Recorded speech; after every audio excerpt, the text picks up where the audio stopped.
Welcome to the 28th Angle podcast, where your host, Shelley, Victoria, and Heather are here to hang out, have some fun, and share our different perspectives on a variety of topics. So let's get into it.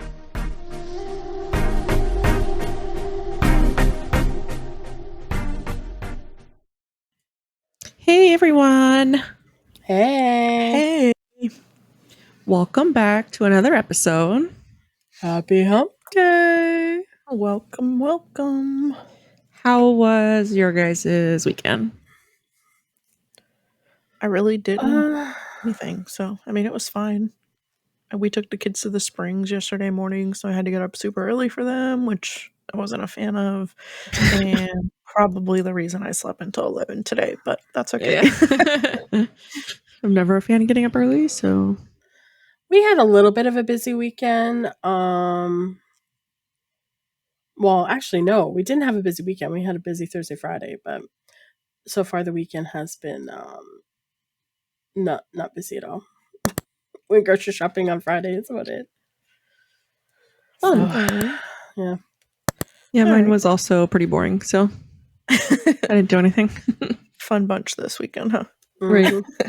But I do have tomorrow off work, so that's good. An extra day off. You have tomorrow off? Yeah. Oh, that's good. Mm-hmm. Oh, That'll be yeah, nice that's for nice. I do have an extra day off this week too, but that's because I'm going to a concert.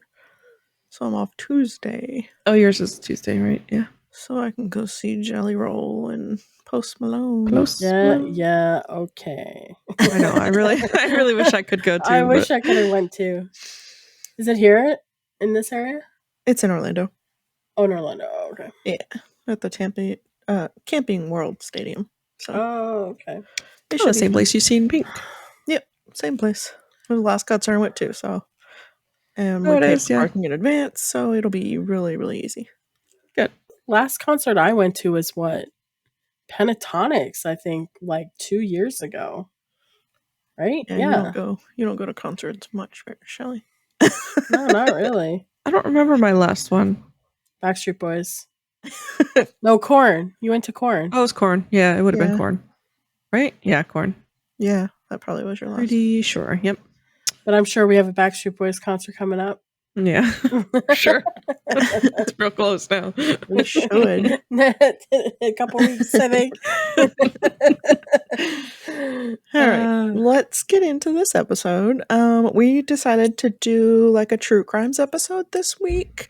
Shelley and Victoria had both picked out like a true crime type story that was, I guess, fairly close to either where they live or maybe people they know. Or I don't know the stories yet, so I can't give the specific details of how it relates to them or why it is special to them, but I didn't really have any true crime stories, so myself, I decided to go over the topic of like death row meals, like your last meal. And so I have a little bit of information about that, and then we'll decide what our last meals will be.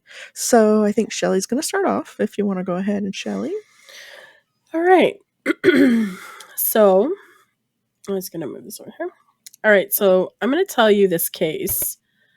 It still gives me chills, not just because of what happened, but because it all started in my hometown in Canada, in a small town. Well, it didn't start there, but whatever.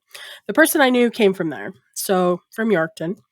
I knew this kid back in high school. He didn't go to the same school as me, but we hung out and partied a few times. So what happened is truly shocking to me and probably anybody that knew this guy. He was the nicest guy like I met at that time. So anyways, I'll get to it. So this happened. So his name is Paul Pilipo, and Paul and his wife Sherry. They're originally from Yorkton, and at the summer of 1999, they were in Arizona with their baby. Okay, keep that in mind, baby. They've been kicked out of a retirement community in Apache Junction, probably because they didn't meet the age requirements and were living out of an RV. Now, instead of just figuring out their next move, they came up with a horrifying plan. They wanted a new RV, but they didn't want to buy one. they decided to steal it. But not just steal it, they took it from someone directly. Oh, wow. This person turned out to be 68-year-old Eloise Doyle, a retired nurse from Sunrise, Arizona. She had listed her motorhome for sale, and they used that as a way to get into her home. On July 7th, Paul and Sherry showed up pretending to be interested in buying the RV. Paul had pepper spray hidden in his pants. Sherry, get this, she had duct tape stuffed into the baby's diaper bag. They got Eloise into the RV, and that's when Paul attacked her, sprayed her with pepper spray, tied up her hands and feet, and began ransacking her home while Eloise begged for her life not to hurt, like, don't hurt her. And this part is awful. When Eloise cried out, Sherry told her to shut up and then shoved paper towels in her mouth and duct taped it shut. Then Wow. yeah, it's crazy. They drove Eloise out into the desert near Canyon Lake. Paul beat her, ran over her multiple times with the RV, Oh my gosh. and then came back later to set her body on fire. Wow. Let that sink in for a minute. They had a baby with them this whole time. Like right there. They did all of this brutal stuff with this lady, with their baby right there. I feel like I gotta start questioning it whenever she brought the diaper bag in the house with her. Because I'd have been like, you don't need that. You're not gonna be here that long. Like, Yeah. I mean, not that she could have done anything about it, but that's crazy. After the murder, they took off in the stolen RV and made it as far as Pueblo, Colorado. They got pulled over because of the stolen plates. When police searched the vehicle, they found Eloise's belongings and all the evidence they needed to link Paul and Sherry to the crime. Like, they didn't even cover up what they did. They Wow. just, whatever. Eventually, Paul was convicted of first-degree murder and got life in prison. Arizona considered going for the death penalty, but Canadian officials got involved, pushing back because Canada doesn't support capital punishment. So in the end, Paul avoided death row. Sherry, on the other hand, she pleaded guilty to second-degree murder and got a lesser sentence. She's been serving time in Perryville Prison in Arizona and was eventually eligible for parole in 2024. So this case stuck with me, not because it's brutal, but it's because it's close to home. These weren't strangers from far off places. They were from Yorkton, small town, hometown, like 20,000 people. And somehow they became monsters in the desert. It makes you wonder what drives people to that point. Desperation, evil. I'm sure they were really desperate. I mean, it just shows you never know who people are. You never know who, yeah. From the research that I did do, Paul remains in Arizona state custody, serving a life term with no scheduled release. He's held in a close but high security unit. Doesn't say max security or anything like that. Well, high security, I guess, would be max. The most recent public update was from January 2015. So, I mean, it hasn't been updated since. So, but like Sherry said, I'm sorry. Like I said about Sherry, she was eligible in 2024. And I read that she is on a community supervision. She's not fully paroled, so she's monitored. Did you know her or just No, Paul? I have no idea who she was. And like, I can't even remember what her maiden name was. I tried looking her up once, and yeah, she's from like a neighboring town that's like 20 minutes away. So I'm sure that's how they met or whatever. She didn't go to the same high schools as us. So yeah, so she's not currently free, but she's under community supervision rather than sitting in prison. Not crazy. Still crazy. She will be. Yeah, so that's all I got. Assumingly their child got put into the system. Oh yeah, their child. I think I read somewhere that their child is with the grandparents back in Canada. Oh, that's good then. Yeah. God, that's just it's Sad just to grow up and say it's that kind of, you have parents like that though. I was That gonna say, sucks. thinking about those grandparents, like, what do you say? What do you tell the kid about their parents? when they ask, yeah, where's mom and dad? Well, let's not talk Not about that. quite old enough for that story. They're around here somewhere. I mean, it's been how many years now? That was in 1999. Oh, wow. Where's Bash at? Yeah. We Where's need Bash? Our math, yeah. Our math wizard. So I guess I can get into mine then. You're done with yours? Yeah, that's it. Mine seems far more, I don't know. Far more. Just seems far more. So I have it in a couple different forms here, so I think I am going to read it from it's almost like a brief description of it, and then we'll go into more details from there. So if you guys have any specific questions, but the story I have is I don't want to say it's close to me because of any of the people. While they kind of are, it is a town close to where me and Heather grew up. So, or I think we actually lived there at some point, but Summerfield, Florida. Um, so the location is just really close to us and where we grew up. But also, I knew the person's brother. So, but we weren't like super close. We didn't even go to the same school or anything. We met them through like backyard wrestling and stuff like that. And that is Seth Jackson. So Well, oh, go ahead. what we Go knew ahead. what. Yeah, so it's the story of Seth Jackson. So it was April 17th, 2011. Seth Jackson, a typical teenager, was lured to a home in Summerfield by his ex-girlfriend, Amber Wright. What he thought might be a chance to reconcile or at least talk things out turned out to be a trap.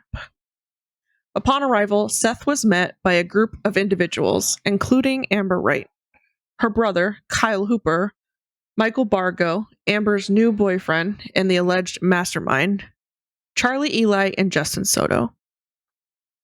What followed was an act of unimaginable cruelty. Reports indicate that Seth was beaten with wooden objects and then shot multiple times.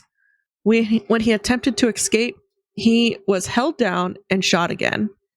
The horrors didn't end there. His body was then allegedly dismembered, burned in a fire pit, and his remains placed into paint cans, which were later dumped into a lime rock pit. Oh my God. The cleanup operation involved bleach as a desperate attempt to erase the gruesome evidence. The investigation quickly identified the group responsible. The motive, as it emerged in court, was a deadly concoction of revenge and jealousy. Michael Bargo, who was eventually sentenced to death row, was identified as the ringleader and the one who pulled the trigger.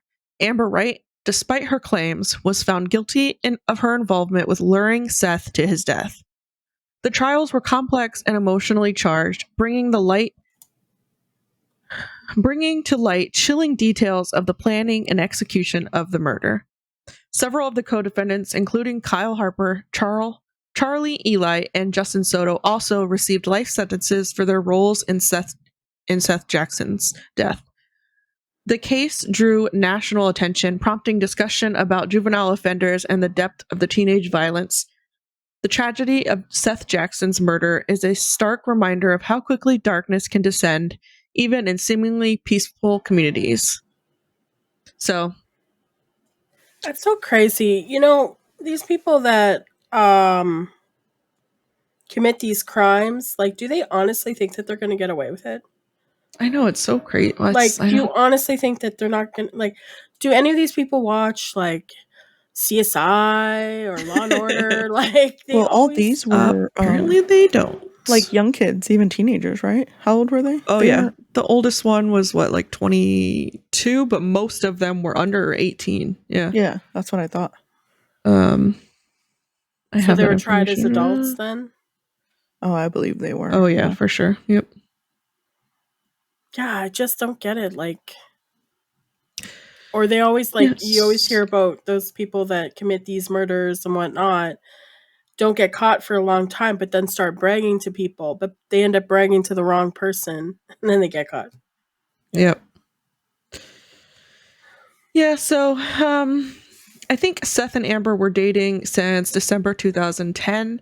Everyone described them as having like a typical teenage relationship with the Facebook post expressions, you know, how they did in that day and age. I don't think teenagers do that as much anymore, thank goodness. Although I guess I don't have teenagers, so maybe I just don't see it. Heather, do teenage children do I'm pretty that? sure they use different platforms these days. So I was gonna say most of mine use Instagram nowadays. feel like Instagram or it's Snapchat. circling back around or something. Maybe it never left. Yeah, it's probably circling back around. Or maybe it never left. Yeah, I don't know. I think more times than not, teenagers use Discord if their parents let them.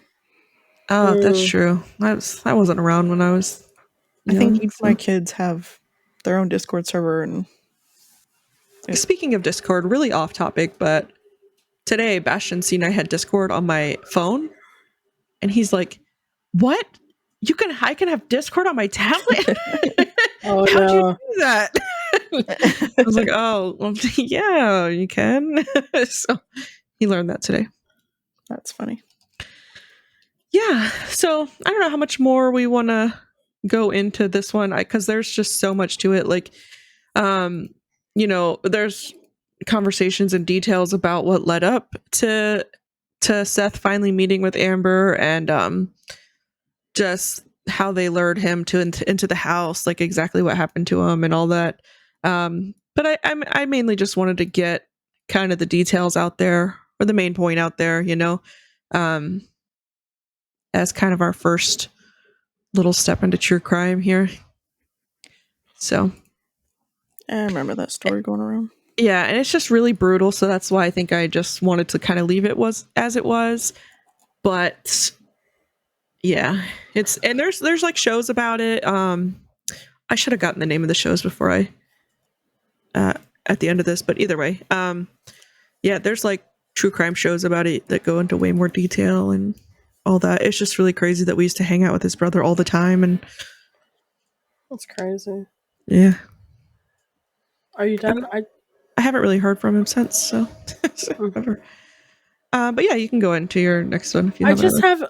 have a quick one. I don't really know these people. They have nothing to do with me, but it was something that was so wild that happened in Canada. You guys might have heard about it because I mean it's insane what happened.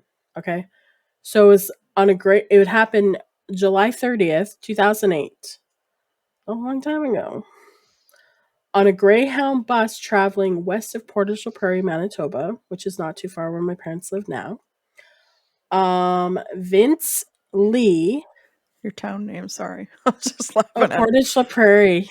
Yeah, that's You just said it like it was nothing, but I'd have figured I'd have stumbled trying to figure out how to say it. I mean, yeah. So Vince Lee suddenly attacked 22-year-old Tim McLean, who was sleeping nearby on the bus. They were both on the bus, passengers on the bus. He was brutally stabbed, decapitated, and mutilated him in front of passengers, and then he carried his head out of the bus window and waved it to onlookers and began eating, cannibalizing. Oh, God. Wow. It's not funny, but that's Obviously, just insane. it's not. No, this is insane, right? Just It's insane. absolutely insane. So, anyways, obviously the bus pulled over and whatnot, and there was like a little bit of a hostage situation. Well, not hostage. I mean, it was just him and the deceased. But he did get arrested and charged, but he was found non-criminally responsible due to severe schizophrenia. I was going to say due to his mental health, probably. As of this day, he is no longer in jail.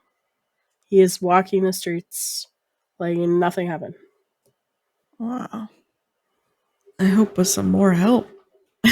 Well, he was in a mental hospital for many years. And I believe, yeah, so it happened in 2008. And in February of 2017, he was granted absolute discharge, no supervision. Oh, wow. He had to have earned it in there, though. I was going to say, Because I those can places say, don't like to let you out. just from work and mental health, the tiny little bit I did, the extreme schizophrenia people, they struggle to get the medicine that they need because sometimes it's injections and stuff like that, and it's hard to find the Oh, wow, proper really? places. It's Yeah. ridiculous. Wow. I mean, not that makes any of it okay, but Of course not. But I mean, if they're taking mental health into consideration, I'm surprised he got out. It seems like it would have been hard for him. yeah. Well, Canada's justice system is a lot different from American justice system. A lot. That's good. Good or bad, though? I'm not sure. Oh. Well, then maybe it's good or maybe I it's know, bad. Maybe it's a little both. I have a friend, and I don't want to bring up the story, but in her situation, her sister was murdered, and the murderer walks the streets after being in a mental institution as well. So they were trying to get justice for her sister. So they really hold that higher up and like let him free for that. Oh. I don't think I know the U.S. justice system enough on that level, like as far as mental health and stuff goes, to say. But yeah, because Canada doesn't believe in the death penalty, so. Oh, yeah, I guess that probably. But yeah. Anyways, well, I think there's some states here that don't either, right? I don't remember. Yeah, not all states have. I have a list of the states. Oh, okay. Oh, perfect. Speaking of, Heather. Speaking of, why don't you let's go into yours? We're gonna go into mine. Yes. So, I am just gonna talk about like death row meals, and I'm just gonna start with talking off like the execution list of 2025 specifically, only because I wanted the information to be a little bit more recent, you know. Yeah. So this year alone in the US, there has been 19 prisoners executed already. Oh, wow. Wow, and it's only June. Wow. And that's between 9 states within the United States. So Florida, which is where we live, has the most at 5 for this year. One a month. Texas coming in second at 4. And South Carolina in third with 3. And then Alabama with 2. And then Louisiana, Tennessee, Indiana, and Oklahoma, and Arizona all at 1 for this year. See, I didn't know any of those other states had. I thought it was just Texas and Florida that had the death penalty. I didn't know those other states. There is 27 states with the death penalty and 23 states without it. Oh, wow. So we're about even. Well, almost a little half, bit more but I mean, I don't want to go through and list all of them that don't have it. Yeah, no. Quite a few that don't have the death penalty. So, I was going to go through just the ones in Florida that happened this year along with the meal that they picked, and then maybe we can go through and figure out what kind of meal maybe we'd pick. In Florida, there is a rule that it has to be somewhere local for them to pick up, and the meal has to be under $40. Oh, wow, $40? That's all I can spend? Really? $40 is all you can spend. Oh, my I wanted gosh. to try lobster and... Yeah, I want a big giant steak. That's all you're getting then. Yeah, and it has to be somewhere purchased locally is what it says. Local within the prison or just in local Florida? Within their prison. Yep. Within what if they live in what if they live in the boonies? And all they got is McDonald's. Yeah. Or Victoria, all they got is what do you hate? Hardee's. I'd rather be Hardee's. Oh. So okay. So it looks like the first one this year was February 13th, and his name was James Dennis Ford. He was executed because of a murder in 1984 of a 21-year-old woman, and his final meal was not publicly disclosed, so I don't know that one. Then it was March 20th. He was also executed for a 1985 murder of a 15-year-old girl, and his last meal was steak, macaroni and cheese, fried okra, sweet potatoes, pumpkin pie, and sweet tea.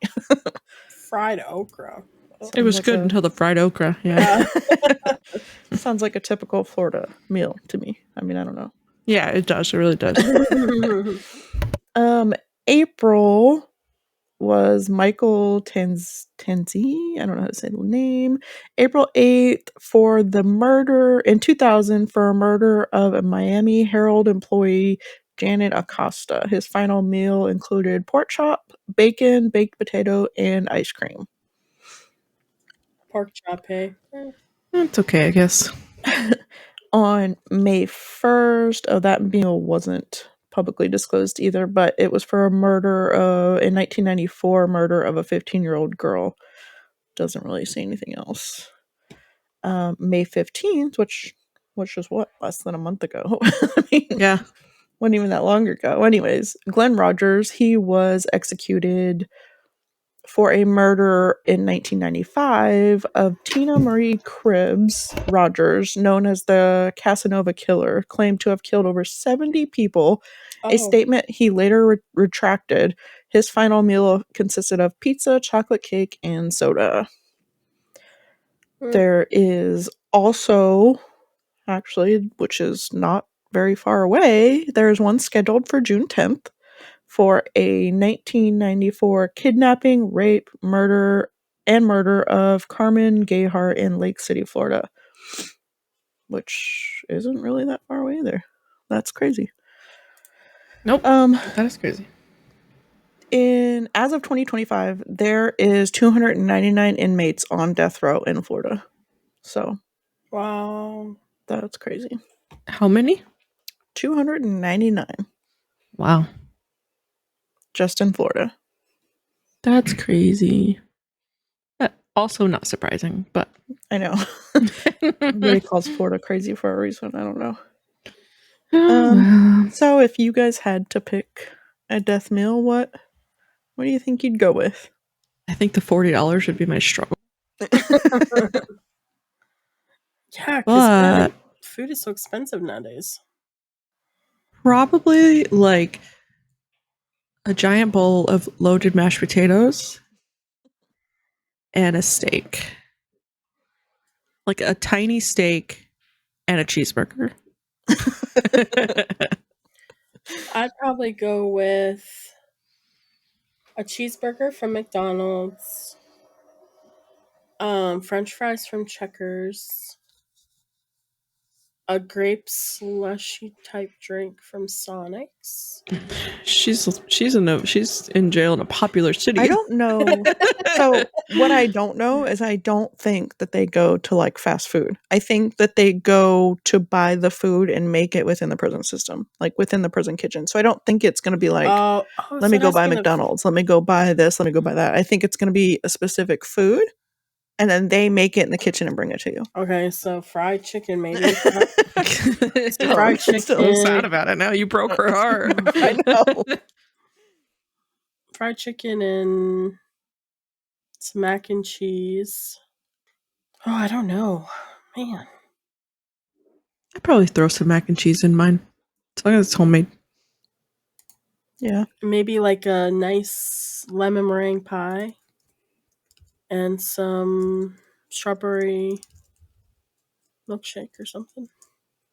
I'm probably over $40 right there. Probably. What about you? I really don't know what I know that this was my question, but I hadn't figured out like what I would pick. So I think I'd probably go with, it would definitely be like wings of some sort. Some kind of buffalo wings. Yeah, wings. Maybe with some mashed potatoes and mac and cheese, and I want that.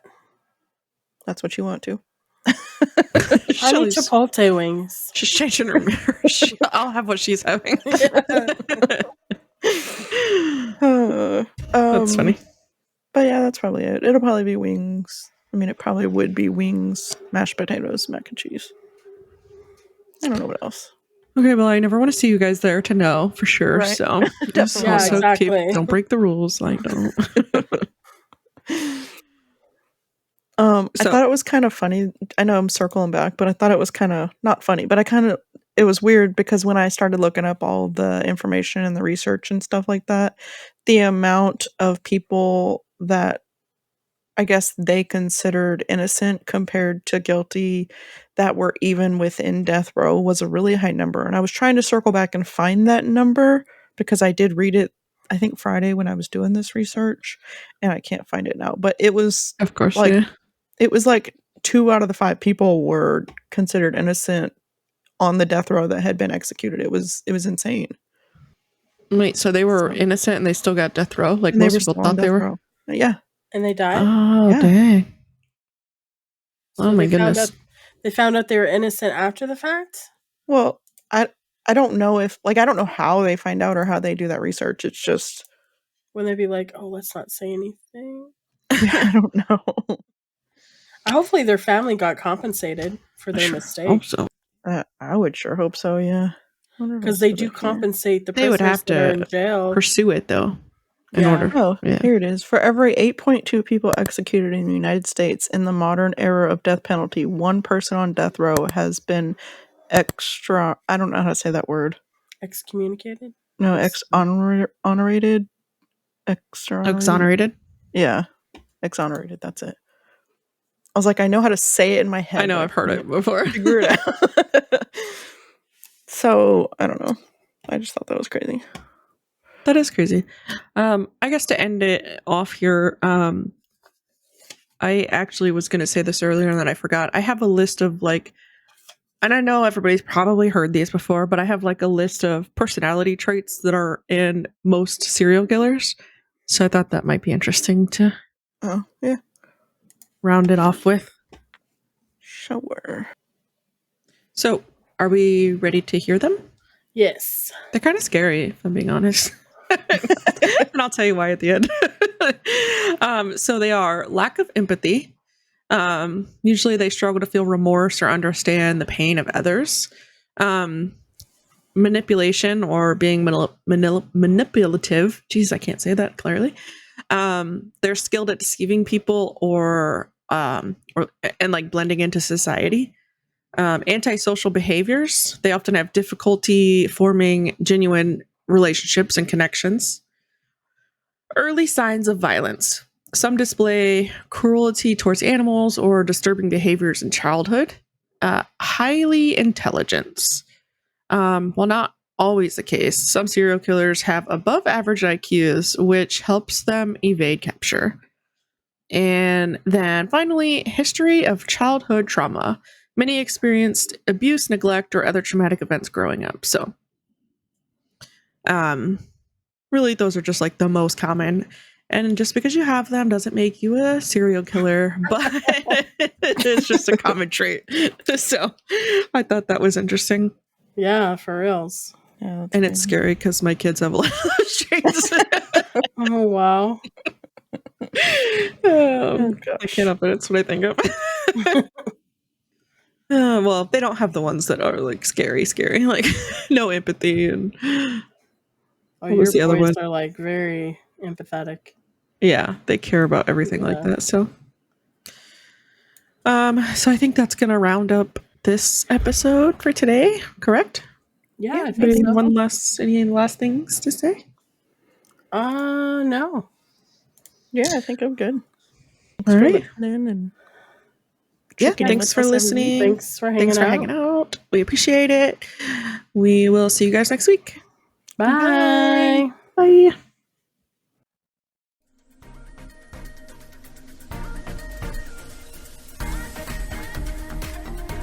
That's it for this episode of the 28th Angle podcast.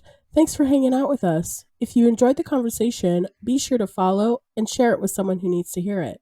Follow us on our socials at the 28th Angle podcast for more updates and behind the scenes content. Until next time, keep looking at life from every angle. Especially the 28th.